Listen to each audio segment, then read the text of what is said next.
Shh! Shh! Shush! It's time for The Shelf. Whangarei District Libraries Radio on Beagle Radio. Oh! Tēnā koutou katoa. No mai whakarongo mai ki The Shelf. He punua pa oho mai I ngā whare pukapuka I Whangarei I Beagle Radio 88.1 FM. I pahuri koutou I ngā hōtaka me o houtu ki ngā whare pukapuka I YouTube. Hello everyone, welcome to The Shelf, a podcast of Whangarei District Libraries on Beagle Radio 88.1 FM and streaming online on beagleradio.co.nz. To catch up on any episodes you might have missed, subscribe to the Whangarei District Libraries YouTube channel. And this is our Book Week special, so welcome everyone. Yay, Children's Book Week! Whoop, whoop. My name is Karlie and I'm joined in the studio with... Eddie. Yay! And we're so keen to talk about all things Children's Book Week related. We've got a few cool stuff up our sleeves for this episode. Yep, stay tuned. Stay tuned. And Carly's been a roving reporter over the last couple of weeks, and instead of having our usual What Are You Reading segment, we're going to change it up today, and we're going to ask a bunch of our librarians what was their favourite children's book when they were children, and why, what it meant to them, and so forth. So Karlie went round, got the troops together, Yes. and recorded the following. Let's hit it. Hi everybody, my name is Zana and I am a librarian here at the Whangarei District Libraries. My favourite childhood book would have to be Goosebumps, specifically the first one that ever came out, which is called Welcome to Deadhouse. It was published in 1992, and as a kid I think I read through almost the whole series.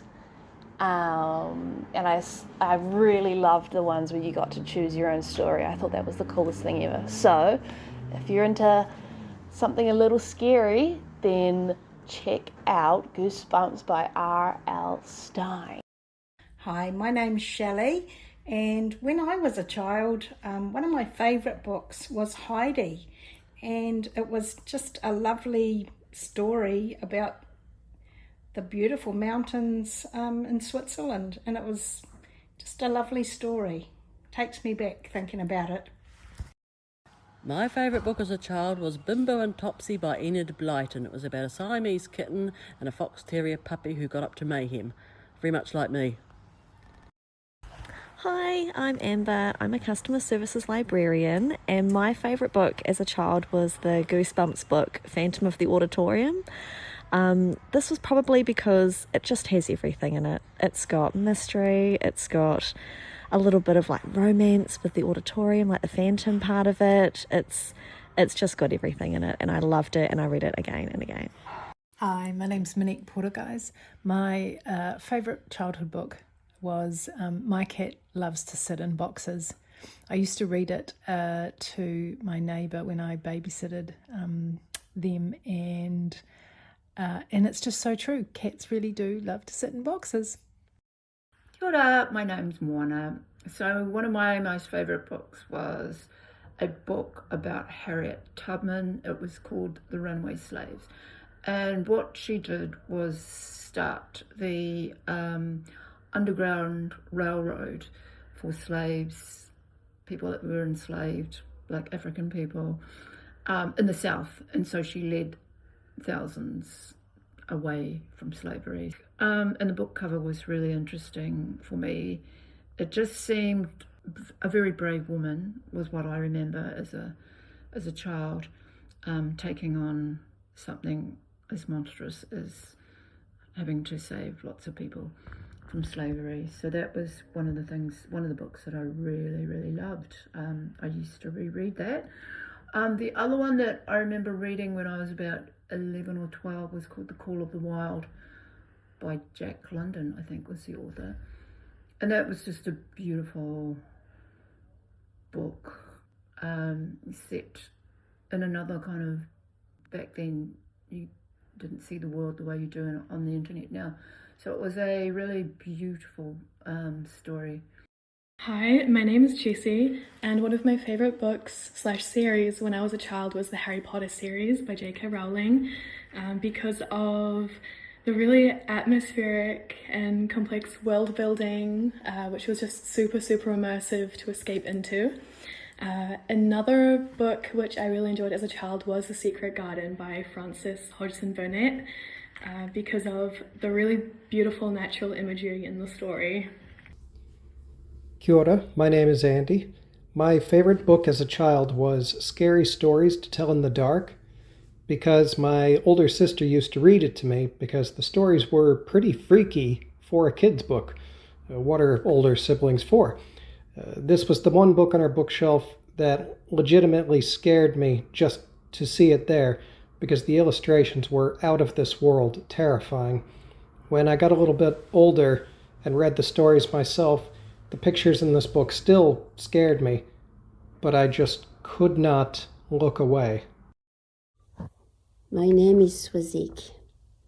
My favorite type of books as a child were all kinds of tales, from animal stories to fairy tales, and even sad ones like The Little Match Girl by Hans Christian Andersen. Tales are a wonderful way to make sense of life, with a little bit of magic mixed in. I'd like to add that as a mum, I absolutely loved reading the Harry McLary series by Lynley Dodd, and also Dr. Seuss books like The Cat in the Hat and Green Eggs and Ham. They're so much fun to read to a young audience because they rhyme and they're wonderfully quirky. Kia ora, I'm Milani, and my favourite book as a child was The First Test by Tamora Pierce, because Caldery begins her training to become a knight and is very exciting. Kia ora, I'm Karlie. As a young girl, I obsessed over the Shirley Barber books. Other 90s girlies can relate to the fairy era. My favourite was The Mermaid Princess. I loved the sea pixie collecting shells at the beach to decorate his sandcastle. Barber's illustrations were so intricately detailed, down to dainty dewdrops and glistening spiderwebs and sparkly fairy dust, that it felt like a glimpse into a secret magical world. Hi, my name is Glenn, and my favourite book when I was at intermediate or at high school was a series called The Three Investigators. It featured three boys from California. Jupiter Jones, he was like the Sherlock Holmes type character. Pete Crenshaw, he was the athletic sports guy, and Bob Jones was the brainy one, and he actually happened to be a volunteer at the library, or actually had a part-time job at the library. So the three of them would go around solving mysteries and crimes that happened in the California area, and often outwitting all the adults and even sometimes the police. And it was called Alfred Hitchcock Presents The Three Investigators. Pretty old-fashioned from the 1960s and 70s, but that was the series that I loved. Hi, my name is Hayley, and my favourite book as a kid was the Magical Faraway Tree series. The reason I liked the Magical Faraway Tree series is because every time you finish reading, it felt like you had just been away on a magical journey. Hello, my name's Sally, and my favourite book when I was little, about 5, was Little Richard and Prickles by Patricia M. Scarry, and it was about a little rabbit and a little porcupine who lived in a little cottage in the woods, and it was quite idyllic. That was my favourite, and also a bit later on, The Lion, the Witch and the Wardrobe by C.S. Lewis. Favourite book has to be hands down Anne of Green Gables, because oh my gosh, what a dream is Anne. So many hilarious stories, so much drama, so much over the topness. I just can't with her. She was such a queen before her time. Also, Marilla, what a diva.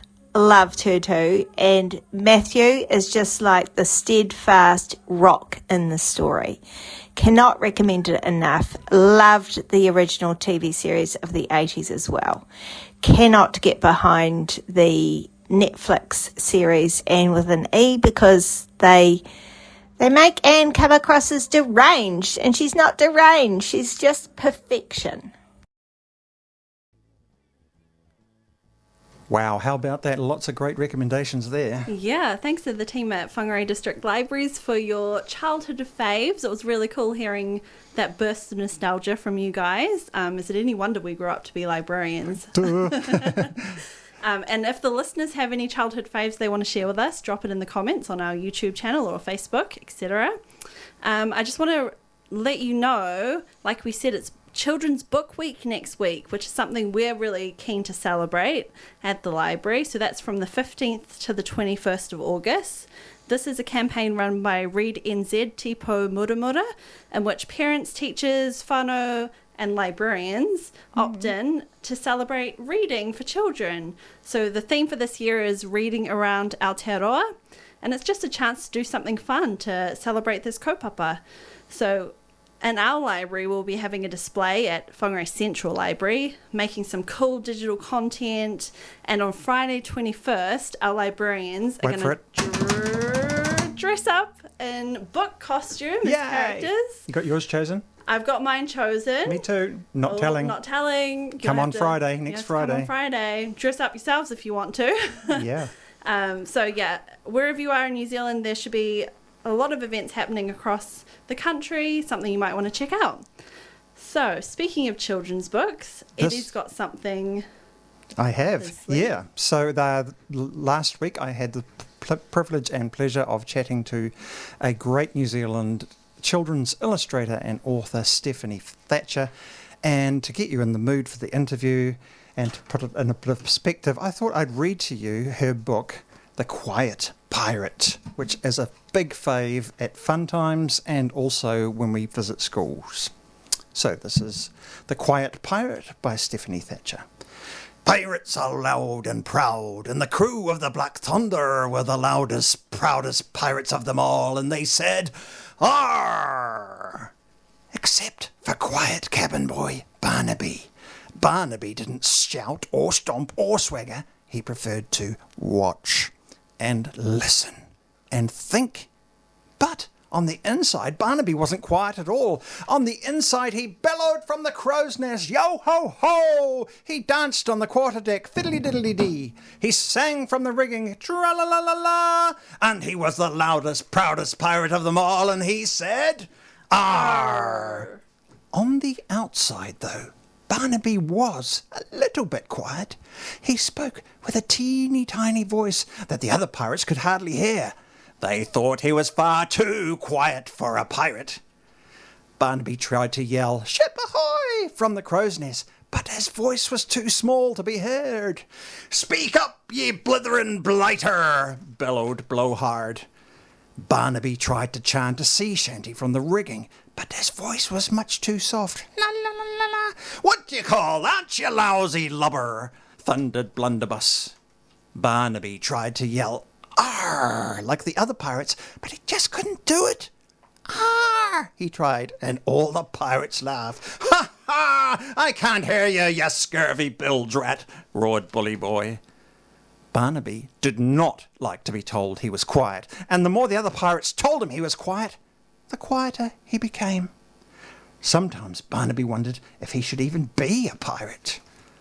One tranquil morning, the crew of the Black Thunder were bragging loudly about a tremendous loot of treasure. "Arr, me hearties," shouted Captain Bluster, "let's be having a pirate party to celebrate." Barnaby sat quietly on the treasure and watched as the pirates began to make a horrendous hullabaloo. A dreadful din that carried right across the sea and down into the dark depths of the ocean. The pirates danced and sang, shouted and stomped and swaggered until an angry sea monster rose from the ocean and noisily ate them all up. Now that the other pirates were gone and there was nobody telling him he was too quiet, Barnaby bellowed from the crow's nest, "Yo-ho-ho!" He danced on the quarterdeck, fiddly-diddly-dee. He sang from the rigging, tra-la-la-la. And he was the loudest, proudest pirate of them all, and he said, "Arr!" And so that was by Stephanie Thatcher. The Quiet Pirate, which you'll find a few telltale stories of how she came up with that story when we play the interview for you right about now. To help us celebrate Children's Book Week, I'm joined by New Zealand children's author and illustrator Stephanie Thatcher. Scholastic have published a number of Stephanie's books, including my personal favourite, The Quiet Pirate, which was awarded Storyline's Notable Book Award in 2014. Thanks for agreeing to talk with us about children's books today, Stephanie. That's okay.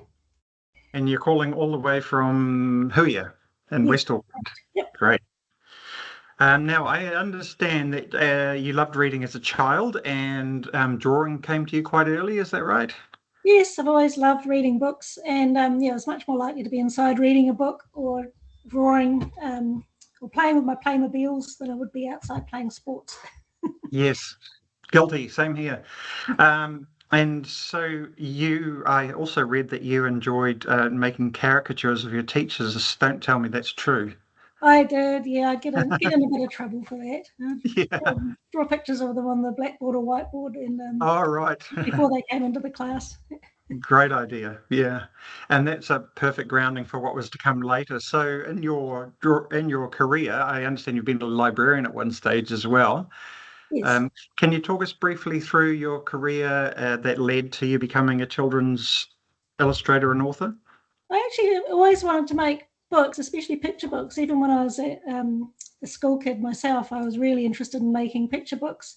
But I had a bit of a convoluted route getting there. I worked part-time in libraries for years while I was studying, and then did a fine arts degree, and then worked as a graphic designer. But I always still wanted to make children's picture books. It was just something I just love the medium.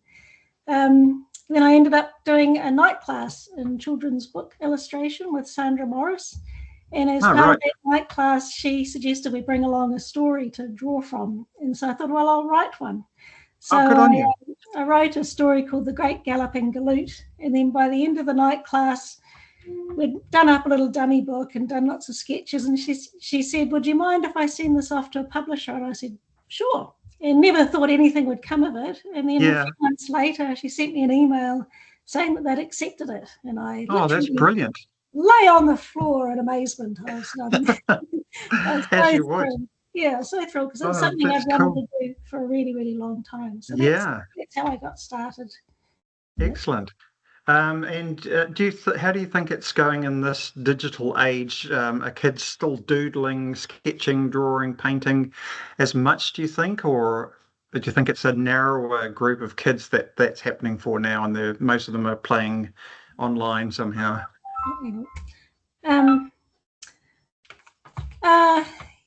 Yeah, possibly. I know with my kids, they did when they were younger, but now that they're older, teenagers, no, they don't do very much drawing at all anymore. But so I'm not sure really. I'm probably not around young kids nowadays. Well, my kids are out there, been through that and out the other side.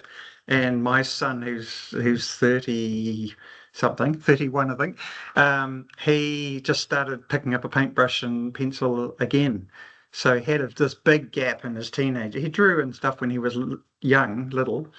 And then his teenage years, he lost interest in it. But now he's right into it. He's going out buying paints and easels and all sorts and really into it. So it can come round again. Yeah, I think if you've got that interest, you'll always have that interest probably your whole life. Like I still like to paint, and I do that regularly just for fun.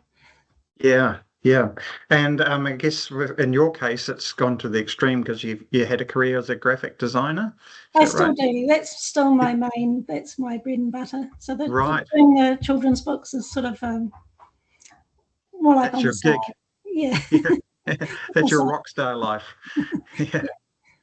Great. And I was reading also that the first picture book you wrote and illustrated featured a character based on your gangly brother. Was that the Great Galloping Galoot? Or that was the first story I did. Yeah. Because he was. Does he know this? I'm not sure actually. I think everybody else does, but I'm not sure that he does. But yeah, he was very tall and skinny, and then when he was a bit clumsy, and so if he'd break something or drop something, my mum would say, "Oh, you great galoot," and so I always liked that phrase and thought it was fun. When I came to write a story years later, I thought I'll do it about a great galoot.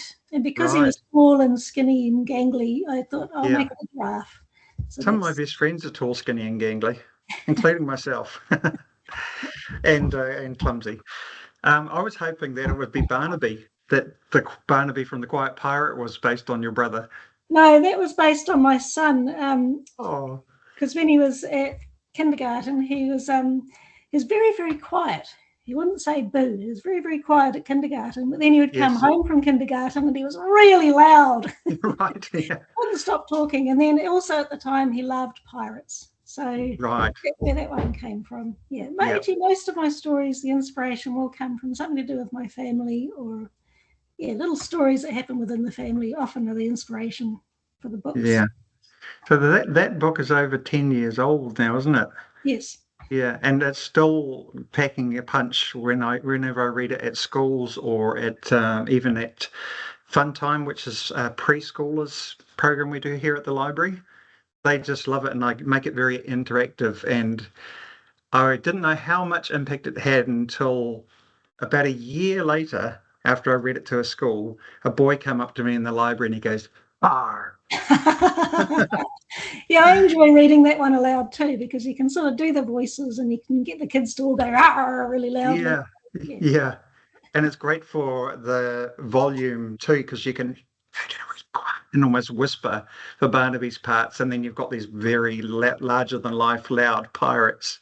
So it's very theatrical. Is that something you try and bring to your stories? Some highs and lows, some conflict and so forth? I guess so. I mean, I definitely ones like that are fun to read aloud. I do enjoy. There's probably a few of mine that are definitely more fun to read aloud. But normally the stories have a little bit of not necessarily conflict, but there's usually a little twist to them somewhere. Yeah. So going along and suddenly there's a little twist towards the end. And one thing I would like to mention with The Quiet Pirate, which you may not have noticed, but in the end papers in the book, the pirates all have their favourite things hung up on the wall, and Barnaby's is his library card. Yes, I did notice that. And when he's sitting in the longboat reading, while the other pirates are being noisy, he's quietly reading a book about sea monsters. So I never noticed the sea monster thing, but the hard copy, the soft copy that I got of the book doesn't have that those end papers. No, of course. But the hard copy we got at the library does, and I thought it was really cool. That his thing hanging up on the hook was a library card. Yeah, so when the other pirates are making a big loud noise early in the morning, he thinks they might wake a sea monster, so that's why he goes and sits behind the mast. And I love the way you have that sort of half or three-quarter page that hides the sea monster until the ultimate moment when he gobbles them all up. You flip back the page, and the look on the kids' faces when I do that for the first time is priceless. Oh, cool. Yeah, that was my idea, actually. That one, have that in the book, and I'm really glad the publisher went with it. Yeah, because they can be. A surprise. Yeah, it is. It's great. What was I going to say? What comes first for you when you're starting out in a book? Are you doodling, or is it words, or is it characters, or a story? It's often a bit of both. Some books have came because of the words. Like I've got one called Putangi Tangi Walk, and that one I just love the sound of the word Putangi Tangi, and that's very simple. Got a real role to it. For very young children. Sometimes I picture an image in my mind, and the image, like No Home for a Wetter, I had just a picture in my mind of a wetter looking in through a window, and sort of longing for a nice home. So you're right. So sometimes it starts with pictures, sometimes words. And for Little Hoiho, which is a book about a yellow-eyed penguin. Yep. The whole story pretty much came to me while I was sitting at the lights daydreaming. So I think daydreaming is often where the ideas come from. Absolutely. If I was sitting at my desk and trying to write a story, nothing would happen. I went for a walk and let my mind wander and started thinking about words or things that have happened that day. Then often that's when the creativity can happen. I hope you weren't woken from your reverie by horns tooting that the lights have changed. No. I'm working here, people. Yes. This is my creative space. So what if the light's green? Oh, that's great. And so what's next for you in your illustrating/writing life? The last book I did was actually year before last, and that was called Don't Get Your Tinsel in a Tangle. Yes. And that was a Christmas book. Yeah. So that one there. But that's the last one I've done, and my other work, because I work as a graphic designer, has been really, really busy. So I actually, I need sort of a bit of mind space to be able to come up with a story, and I just don't have the time at the moment. Exactly, yeah. Mind space. So if my design work goes quiet again, then I'll have the time to think up another story. But I've always got a few sort of knocking around in the back of my brain. Yeah. Yep. Do you keep notes, or do I do. I have a notebook where I just write down any little idea, because even if it doesn't seem like much of an idea at the time, if I go back months later, I might think, well, that's quite a nice little germ of an idea. I could write a story from that. Yeah, because you don't want to lose them, do you? If you think. No. That's right. The other thing is that the illustrations are very time consuming. So a book, the writing can take a while, but the illustration takes 10 times longer. Wow. Okay. Like hundreds of hours for me. Right. And are you illustrating with paint on paper, or how are you doing it? All except for the last one. The Don't Get Your Tinsel in a Tangle is the first book I did digitally, because I thought I'd give it a try. I thought it might be quicker, but it's not. It's not any quicker. It's just as long. No. And it's not as much fun as getting my watercolor paints out. So exactly, yeah. Not as much messy fun. And I think you can tell the difference on the page too. There is a difference, definitely. Yeah. I might do for the next, if I do another book, I might do a bit of a combination, like do the colour and watercolour and the line work digitally, something like that, perhaps. Right. Yes. Yeah. That's great. Well, thank you so much for joining us. Just a short chat, but we'll certainly add something to our show. And all the best with your writing in the future, and look forward to what comes out next. Okay, cool. Thank you. Nice to meet you. Thanks, Stephanie. Ka kite. Ka kite. You're listening to The Shelf, a radio show for Whangarei District Libraries on Beagle Radio 88.1 FM. If you want to get in contact with the station manager, please email info@beagleradio.co.nz. Yes, and staying on the pirate theme for a little while longer, we have a really cool song lined up, which is Simply Ed and the students at Kauri School singing A Pirate I'll Be. So we'll play that for you now. What class are you again? 10. And do you remember how your part of the song goes? Yes. Way, hey, a pirate I'll be, roaming the sea. Way, hey, a roaming the sea. One more. Way, hey, a pirate I'll be. Way, hey, a roaming the sea. I've a patch in the place where me I used to see. Way, hey, a pirate I'll be. And my left leg is carved from an old kauri tree. Way, hey, a roaming the sea. It's treasure we're seeking, though our ship is leaking. We'll pillage and plunder the world's 7 wonders. So, hey, a pirate I'll be. Way, hey, a roaming the sea. Beautiful. I've a parrot on my shoulder who sings out of key. Way, hey, a pirate I'll be. And gold fills the holes in me rotten old teeth. Way, hey, a roaming the sea. It's treasure we're seeking, though our ship is leaking. We'll pillage and plunder the world's 7 wonders. So, way, hey, a pirate I'll be. Way, hey, a roaming the sea. Beautiful. Now I have a hook sticking out of me sleeve. Way, hey, a pirate I'll be. For a crafty old croc ate my hand for tea. Way, hey, a roaming the sea. It's treasure treasure we're seeking, though our ship is leaking. We'll pillage and plunder the world's 7 wonders. So, way, hey, a pirate I'll be, roaming the sea. Way, hey, a roaming the sea. And X marks the spot where my heart used to be. Pound your heart. Way, hey, a pirate I'll be. Now it's locked in a box, way down in the deep. Way, hey, a roaming the sea. It's treasure we're seeking, though our ship is leaking. We'll pillage and plunder the world's 7 wonders. So, way, hey, a pirate I'll be. Way, hey, a roaming the sea. Really loud. Way, hey, a pirate I'll be. Way, hey, a roaming the sea. Really quiet. Way, hey, a pirate I'll be. Way, hey, a roaming the sea. 1, 2, 3. Arr! Well done, guys.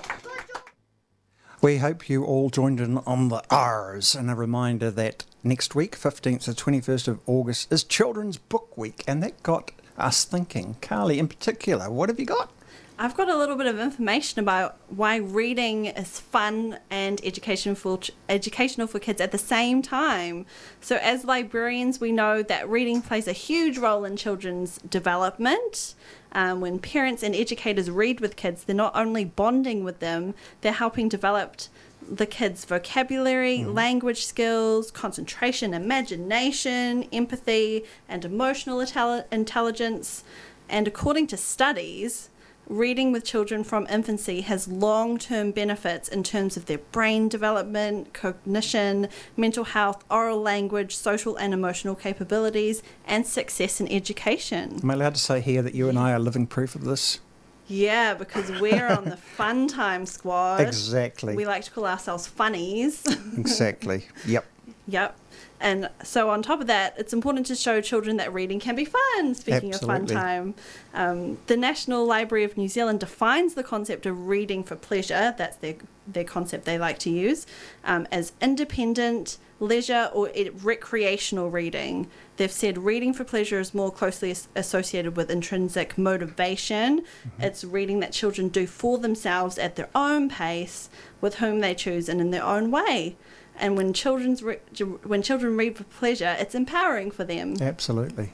So the National Library also quoted Sue McDowell's book, How Teachers Who Read Create Readers, and that reading for pleasure counts as learning. There's so much research that shows children who read for pleasure have all sorts of better life outcomes, including achievement in school. Reading is meant to be joyful, purposeful, exciting experience, and learning skills is important so that you can have those experiences. It's not an end in itself, as in, the skill can be fun. Absolutely. So this is all good stuff that our library stands behind. We enjoy our daily interactions with families, parents, children who are all excited to share what they're reading with their librarians. Aren't they? We love that. Yep. I believe one big way to make the concept of reading fun for kids is bringing them to the library to pick out their own books. Yep. This makes it all a positive experience for them, gives them good memories of the library, which they'll carry with them and become lifelong library users and lifelong readers. And there's such a huge array and choice and variety of books now that when I was a child in the prehistoric times, we just had tablets that were knocked out and with stone tablets. Yeah. Yeah, sure. Moses was our librarian.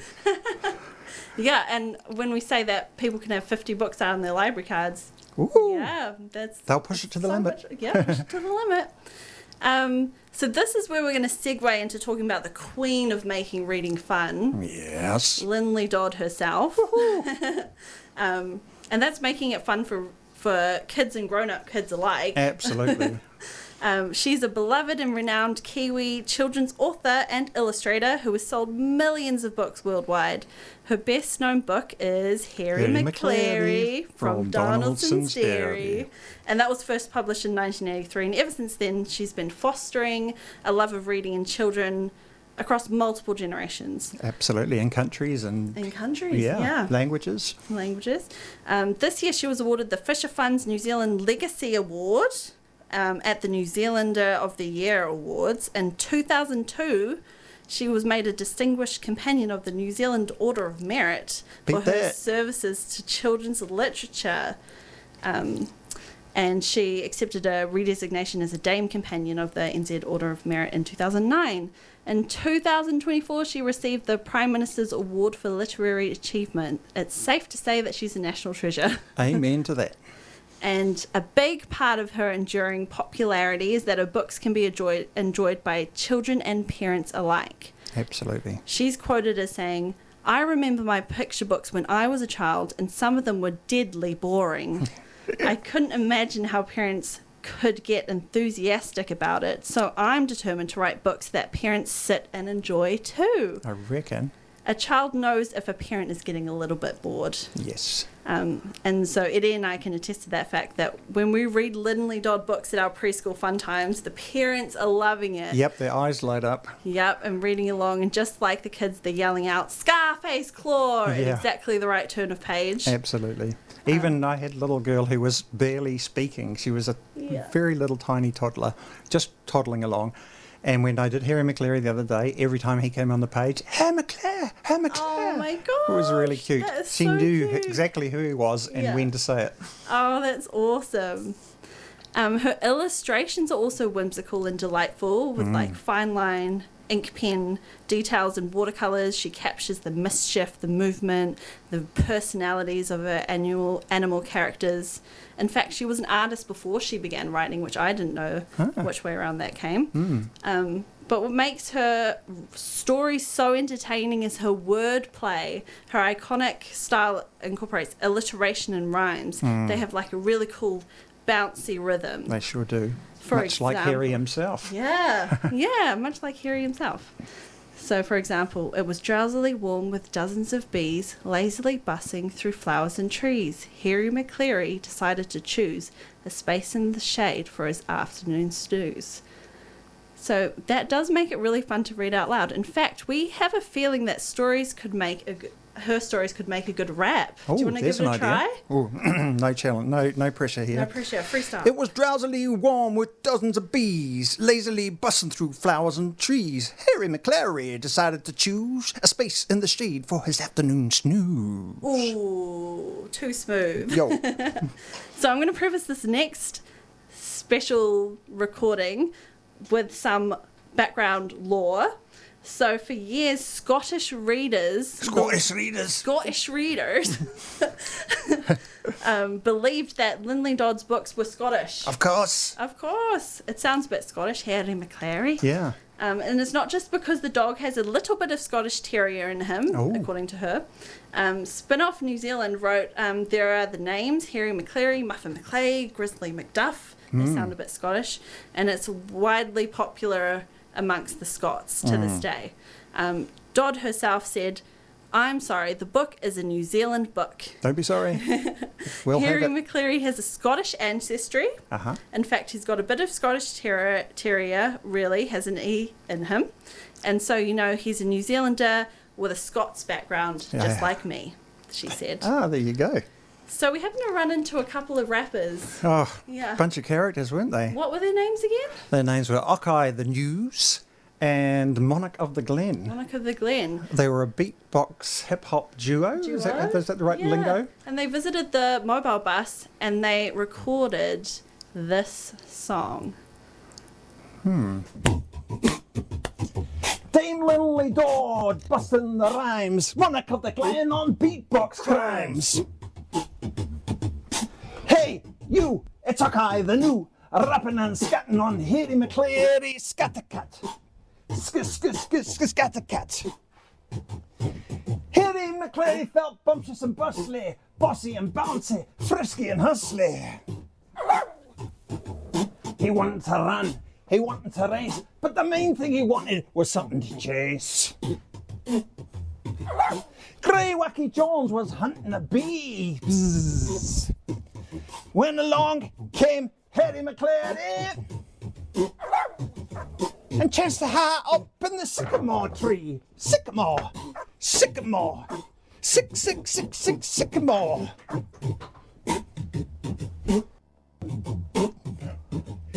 Butterball Brown was washing the paw when along came Harry McClary and hustled him under a rickety door. Pimpernel Pew was punting a ball when along came Harry McClary and chased it over Pemberton's wall. Slinky Malinky was down in the reeds when along came Harry McClary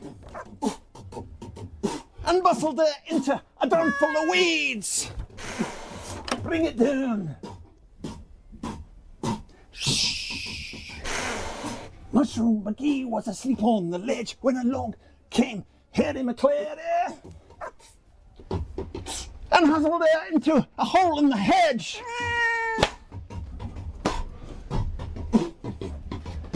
Harry McClary! Harry McClary! Harry McClary! With the bellicose bark and the boisterous bounce, Harry McClary was ready to pounce. When around came Scarface Claw and hustled and bustled them, raced them and chased them all the way. H-O-M-E, home! You heard it here first and hopefully not last.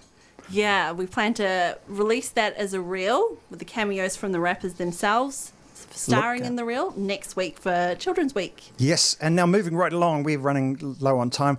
I also got to interview an amazing local author, Alice Fairley. She's a Whangarei-based writer whose work encompasses poetry and fiction. She has a diploma in implied writing from North Tech, as well as an MA in classical studies from Victoria University, and I caught up with her about her amazing new book called Yellow Flower. Let's listen. Welcome to the shelf, Alice, and congratulations on your amazingly crafted, beautiful, engaging book. Thank you very much, Eddie, and thank you for having me. It's lovely to be here. Yeah. I found the story riveting. The setting, the characters were very inventive. Towards the end, I may have told you this, I was so invested in the characters that I had to find out what happened between George and Seikl, and I was nearly late for work as a result. Reading it at breakfast time, devouring it away, and my wife said, "You need to move the car so I can go to work." So that's what got me to work on time. That's great. Yeah, by the end I was totally invested in it. Now, can you give us a brief synopsis of the book, Alice? Sure. So Yellow Flower, it's set in the 1850s and starts in New Zealand.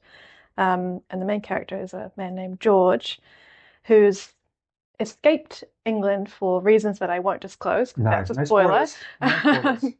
And he's now living in New Zealand as an interpreter for a Māori a Māori newspaper called Te Karere Māori.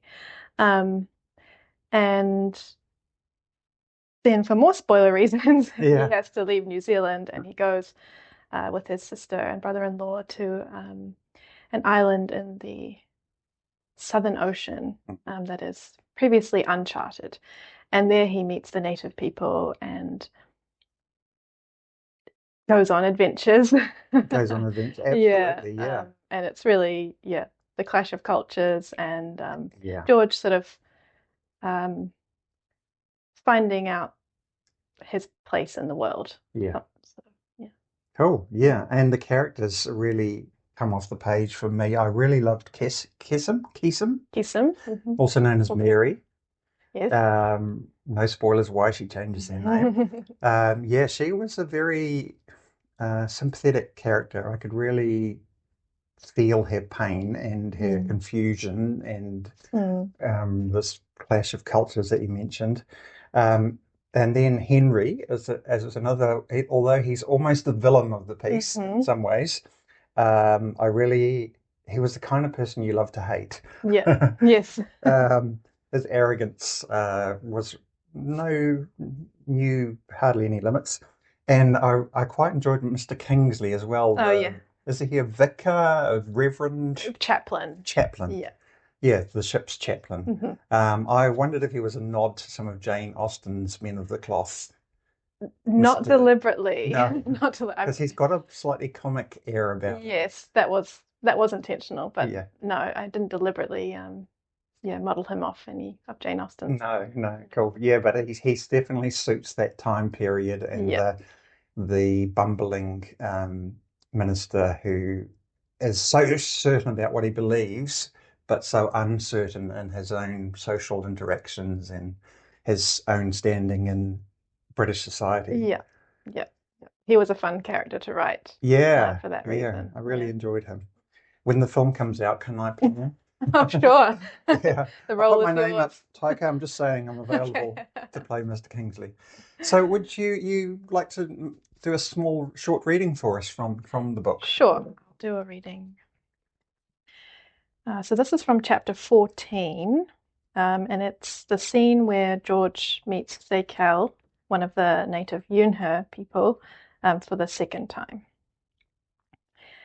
After he'd washed the sweat from his skin and dashed his face with freezing water, the vision of the dark sea would not leave him.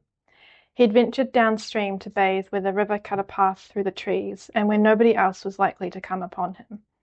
The others were content to splash about in the water near the camp, but George never bathed in the company of other men if it might be avoided. He toweled off and dressed hastily. Because he was already in the woods, he took a walk down to the bay to see the water for himself.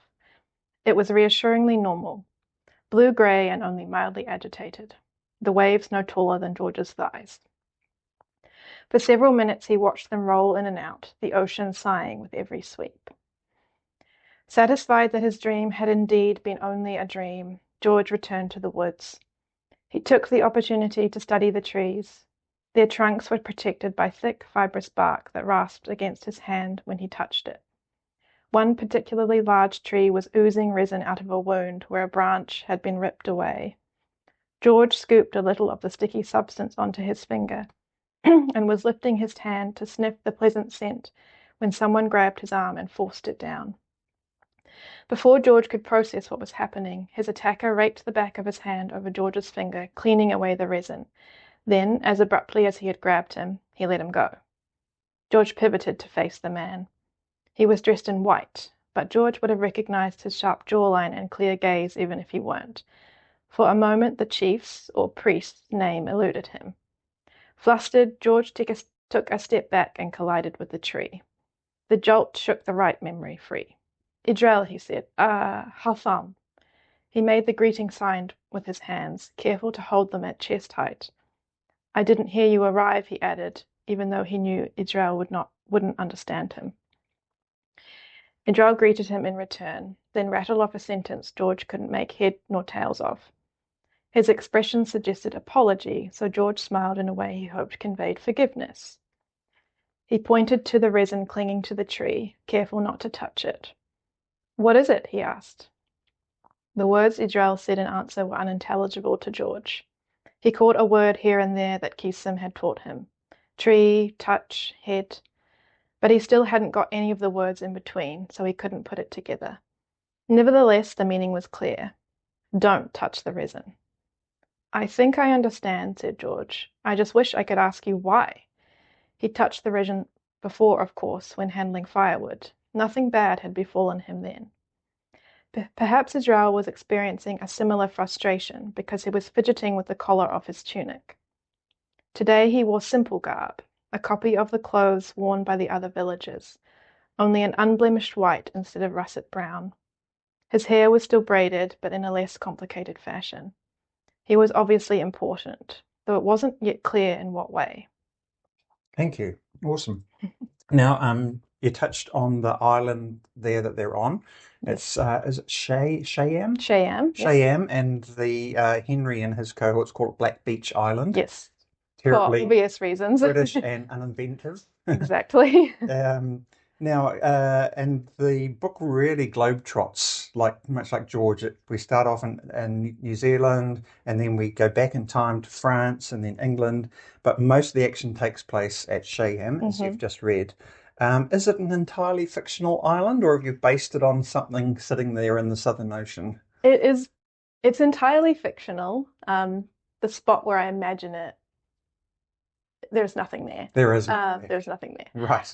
But I definitely based the landscape on parts of New Zealand, like especially Central Otago, and parts of South America, like kind of blending. And then I used inspiration for the climate from, I think it's Macquarie Island, not exactly. I still sort of. It's still a work of imagination. Exactly. Yeah. Kind of manipulated it to suit my my best interests. And there's quite a bit of thermal activity going on the island. So you can tell I was inspired by Rotorua. Which ties in with their creation story, doesn't it? Yes.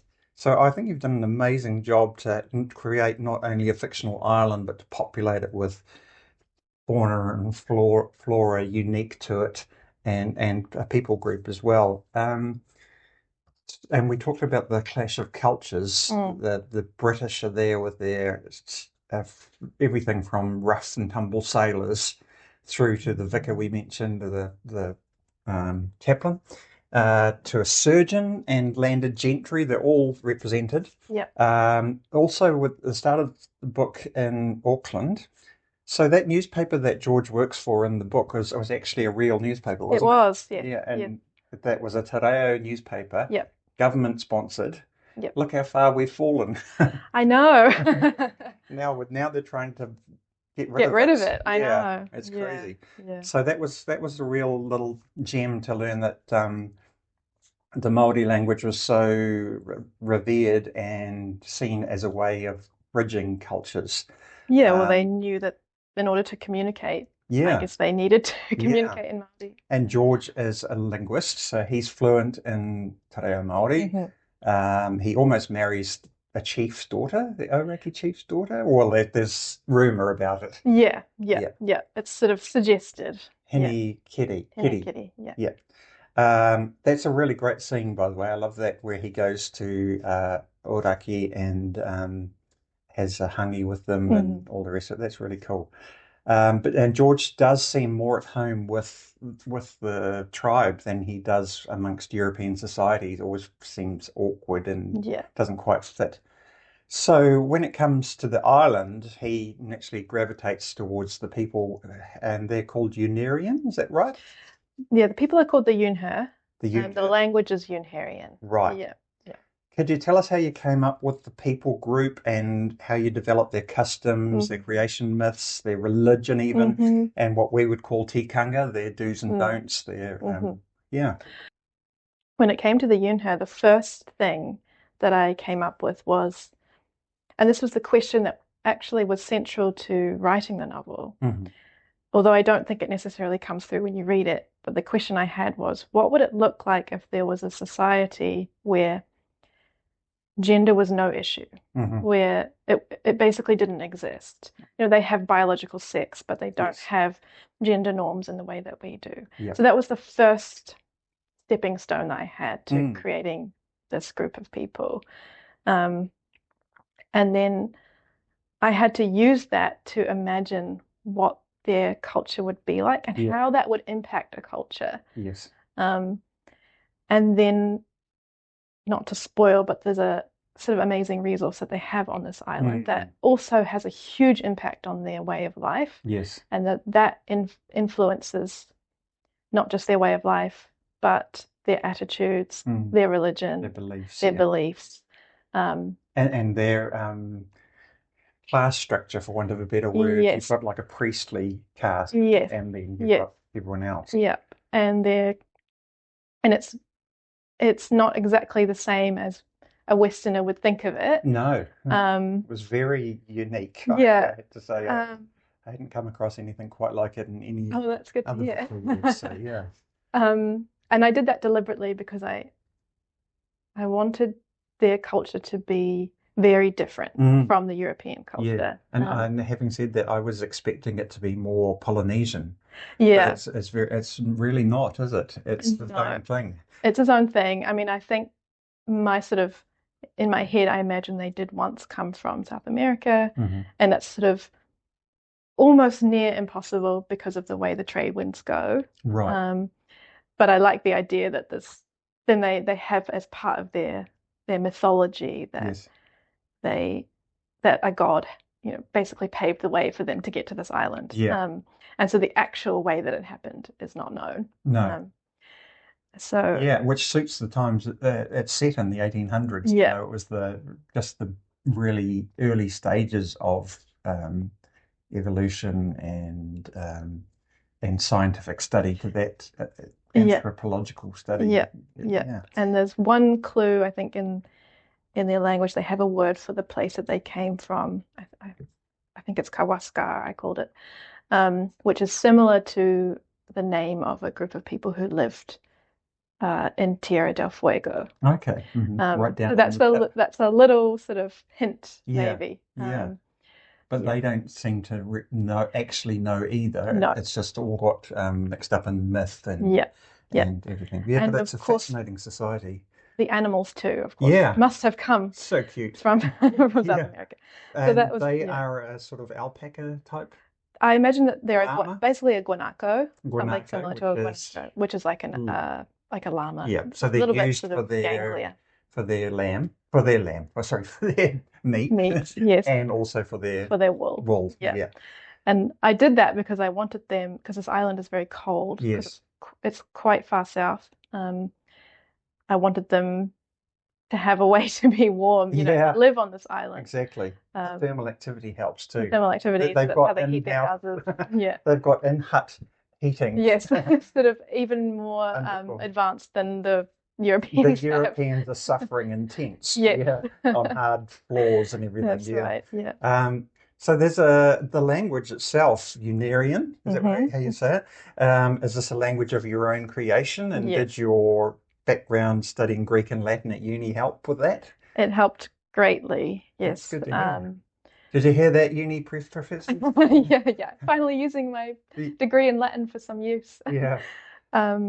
It did help a lot just for the process of learning a language. I'm familiar with what it's like when you just start out. You say things weirdly because you don't really know how it goes together. Yeah. And you have to be really prepared to make mistakes. Yes. And I think that's George's real superpower. Mm. He really doesn't care. He will just give it his best shot. He's hungry for He the just language, wants isn't to he? learn, Yeah. and so that's why he's really good at languages, because he just throws himself in. And so the language itself I created through a lot of trial and error. I knew I had an idea of what I wanted it to sort of sound like. Yes. Like a lot of the the sounds. And then I would just I should have bought it, but I had a notebook, and I would literally just write gibberish words all over the page. Yeah. And then I'd circle the ones that looked to me like they worked. Right. And yeah, I mean, it took a lot of work to get the words right, because I really had a strong idea of what I wanted them to look like. Yeah. And I was thinking too about, for the reader, like what a word might conjure. Like even though it's a foreign word, it can still conjure a certain idea. So I was thinking about that as I was. Flourish is perfect. Yeah. Something fluffy and slightly stupid. Exactly. And so I was thinking about that as I wrote all the words. And so that was fun but challenging. The word Cheyenne for the island, I struggled with that. And to be honest, I was never 100% happy with the island's name, but that was the best I could do. Yeah, comes across well. Good, yeah. So we've touched on the themes already slightly. You talked about the gender difference, how they see gender completely different from the Europeans, which is a lot of cause for the clash of the cultures, the very rigid British of the 1800s, and indeed European and New Zealand European as Yeah. well. So there's a lot of heavy themes. There's gender, sexuality, colonisation, quite a bit of ecological exploitation going on, as they did in the colonising days. But yet you do it all without coming across as preachy or agenda-driven, which I think is a real accomplishment of a good writer. Thank you. Real sign of a good writer.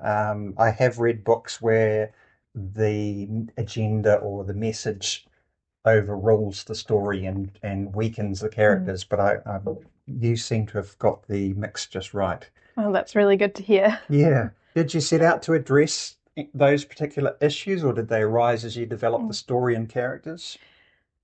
Well, obviously gender, I did set out to address gender. Yeah. And as I started writing the story, I knew that there were certain themes that were inevitable. And I knew that I wanted George to be gay because I always wanted to write the queer stories. Yeah. So obviously sexuality was going to be a theme, especially given that time period. Yeah. And then, of course, colonization. Yeah. And then the ecological stuff. Again, it was just a natural theme that came about through the story. Great. I really tried to let the story just be the story. Yeah. I didn't want to preach. No. If people read it and then it makes them think, that would be my perfect scenario. Yeah. Yeah. Well, I think you've accomplished that because, as I say, the story is strong enough and the characters carry it well enough to even if you are completely in disagreement with the those themes, if you have a completely different take on them from what the author does, it doesn't come into it. Yeah. Because you've pulled off that trick where the author is the storyteller, but not the lecturer. Yeah. Which is great. That was my aim. Yeah. And then I hoped that people who maybe did disagree with what I think, like you say, wouldn't be put off, but there might be a glimmer of something in there that might make them go. I never thought of it like that. Yeah. That was what I hoped for. Yeah. Well, again, congratulations on the beautiful book and the beautifully presented book. Now we can get a copy of this. What was the latest place you were telling me about? So it's now available at Camo Books, Bikes and Beyond. Bike and Beyond in Carmo. It is available to borrow from the Whangarei Library and also the Auckland Library and the Christchurch Library. And you can buy a copy online from the Underground Bookstore. Great. Yes. Excellent. Well, again, congratulations. And what's next on the horizon for your writing? Well, I'm working on the sequel. Sequel? Yes. And then... Because it really leaves it hanging, doesn't it? You think, oh my God, something's... Yeah, that's why I couldn't let it go, because it was like... Ooh. And I felt that I'd created this whole world. I needed to explore it more. So I plan to write 3. Thanks for joining us on the shelf. Thank you very much. That was Alice Fairley talking about her book Yellow Flower, and we've been Eddie and Karlie on the shelf. Yeah, thanks for tuning into the Book Week special. Children's Book Week special. Yay! Come next Friday to see us wearing silly book character costumes, and don't forget you can catch up on any episodes on our YouTube channel. And don't forget to subscribe to us on our social media channels, Facebook, Instagram and YouTube. And in the meantime, we'll see you at the library. Ka kite. Ka kite.